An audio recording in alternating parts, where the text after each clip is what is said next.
चंद्रयान 3 के चांद पर उतरने से पहले ही जाग उठा भारत का चंद्रयान 2।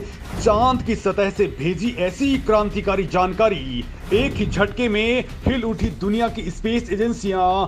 दोस्तों, अब तक पूरी दुनिया मान रही थी कि इसरो का मिशन चंद्रयान 2 फेल हो गया है, लेकिन अब जो जानकारी सामने आई है उसने सबके होश उड़ा दिए हैं और इसने आपको भी खुश होने का एक और बड़ा मौका दे दिया है। मौका भी ऐसा कि जिस मिशन को पूरी दुनिया फेल बता रही थी, जिस मिशन को आखिरी वक्त में आंखों से ओझल होते हुए देख करके आपकी और हम सब लोगों की उम्मीदें जवाब दे चुकी थी, वो चंद्रयान 2 एक बार फिर से क्रांतिकारी जानकारी के साथ दुनिया के सामने आ चुका है। अब दुनिया को इसकी असली सच्चाई पता चली है तो भारत के दुश्मन भी चंद्रयान 2 की कामयाबी जानकर के छटपटाने लगे हैं, क्योंकि इसने वो करामात कर डाली है जो चीन भी यान भेज करके नहीं कर पाया था। दोस्तों, इस वीडियो में मैं आपको इस करामाती योद्धा के बारे में बताने वाला हूं। उससे पहले आपको बता दूं कि इसरो ने चंद्रयान इंजन को फिर से ऑन कर दिया है। टीम इसरो ने बेंगलुरु बेस्ड आईएस ट्रैक, जो कि इसरो टेलीमेट्री ट्रैकिंग सेंटर है, वहां पर बटन दबाया और उसके बाद में अर्थ बाउंड मनोवर सफल हो चुका है और हमारा चंद्रयान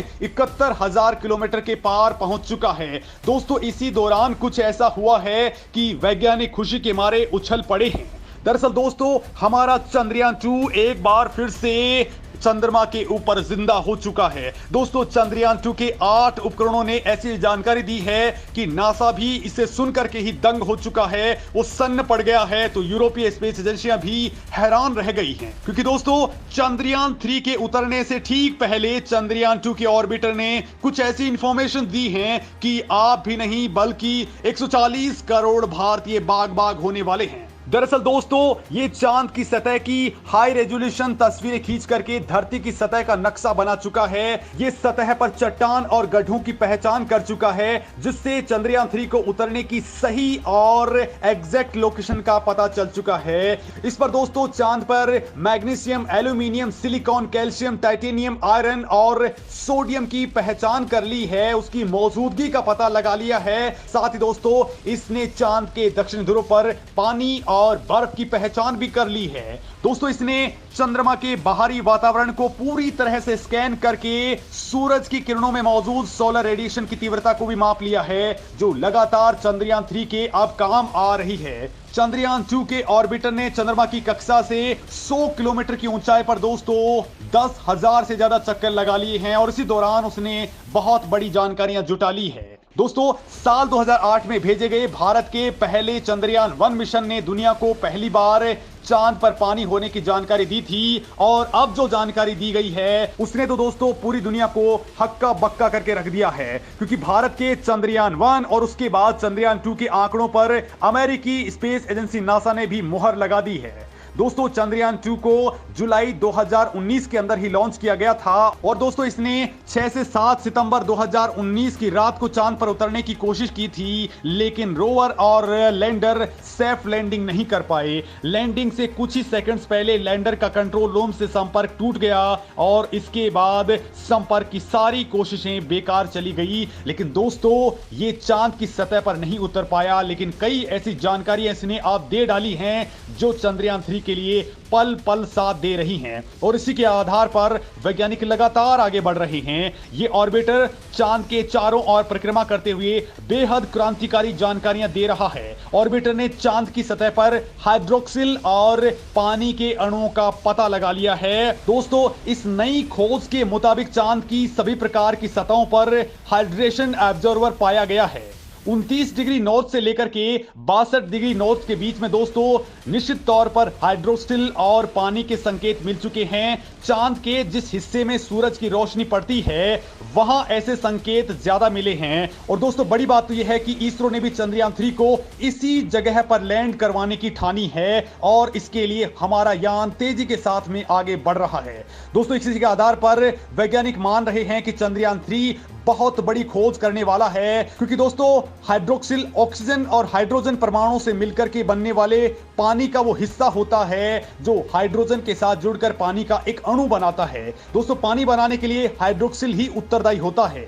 चंद्रयान 2 मिशन से मिले ये आंकड़े दुनिया भर में भारतीय स्पेस एजेंसी इसरो के मिशन का डंका बजा रहे हैं। भले ही दोस्तों हमारा चंद्रयान 2 चंद्रमा की सतह पर हार्ड लैंडिंग कर चुका हो, लेकिन चंद्रयान 2 के बाकी के बचे हुए हिस्से 100% काम कर रहे हैं। और दोस्तों जब से ये जागा है और इसने अपना टास्क पूरा किया है, वो टास्क चीन भी अपना रोवर भेज करके भी नहीं कर पाया है। दोस्तों चंद्रयान 2 की कामयाबी भारतीय वैज्ञानिकों की उम्मीद से कहीं ज्यादा है, क्योंकि चंद्रयान 2 पर लगे इमेजिंग और वैज्ञानिक उपकरण इस वक्त इसरो को लगातार डेटा मुहैया करवा रहे हैं। और दोस्तों इसी के आधार पर हमारे वैज्ञानिक लगातार आगे बढ़ रहे हैं। दोस्तों भारत को लेकर के अब कहा जा रहा है कि भारत इस बार 100% सफलता गेन कर लेगा, वो भी उस जगह पर जहां पर जाने में अमेरिका और रूस छोड़िए, चीन और बाकी तमाम स्पेस एजेंसियां भी बहुत डरती हैं। दोस्तों चीन ने इस इलाके के पास में अपना रोवर उतारा था, लेकिन वो भी बहुत आसान सी जगह थी, लेकिन इसरो ने सबसे टफ टास्क को चुना है।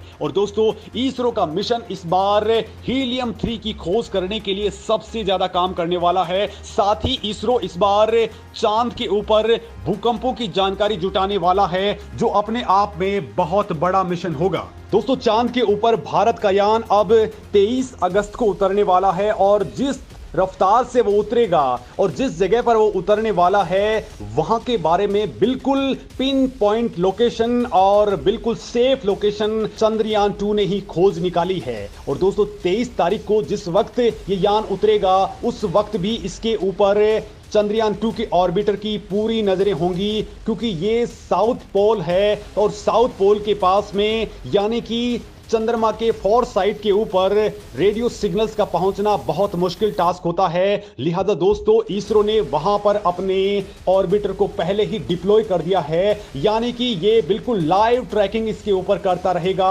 ताकि किसी भी तरह की कोई परेशानी नहीं आए। और दोस्तों जिस तरीके से इसरो ने प्लानिंग की है, उसको देखते हुए दुनिया की तमाम स्पेस एजेंसियां अब इसरो के साथ में हाथ मिलाने को बेकरार हो चुकी हैं। बाकायदा यूएसए यानी यूरोपियन स्पेस एजेंसी तो इसरो से हाथ मिलाने के लिए लगातार आगे बढ़ चुकी है। तो भारत अगला मिशन जापान के साथ मिलकर के करने वाला है, जो चंद्रयान 4 होने वाला है। दोस्तों इस मिशन को लेकर के भी बहुत बड़ी उम्मीदें जताई जा रही हैं, और ये ऐसा मिशन होगा जो वापसी करेगा, यानी चांद पर पहुंच करके ये यान वहां से नमूने जुटा करके वापस धरती पर लौट सकता है, और इसके लिए इसरो आगे बढ़ चुका है।